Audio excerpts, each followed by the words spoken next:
సహోదరి సహోదరులారా, how many of you thinking about your conscience? మీ మనస్సాక్షిని గురించి ఎంతమంది ఆలోచిస్తున్నారు? ఒక అమ్మాయిని అబ్బాయి చూస్తే డెఫినెట్ గా వాళ్ళలో పోనోగ్రఫీ, ఈ రోజున సెల్ ఫోన్ లో వచ్చేటువంటి దృశ్యాలు చాలా మందిని పాపంలోకి నడిపిస్తున్నాయి. నా కాన్షియస్ క్లీన్ గా ఉంది.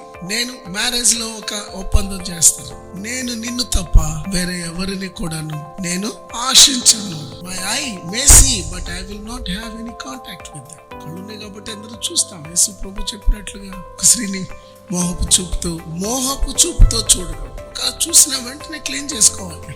నాకు అసలు ఏ పురుషుడితో నాకు సంబంధం లేదే, ఏంటి ఈ news, what is this, how can I going to be conceive? పురుషుని ఎరుగని దానం. కానీ ఆయన ఏమంటున్నాడు యోసేపు అక్కడ, నువ్వు ఎలాగా కన్సీవ్ అయ్యావు? బట్ డూయింగ్ గాడ్స్ విల్ ఉంది, దేవుని చిత్తం చేయటంలో వీళ్ళిద్దరూ దిట్ట.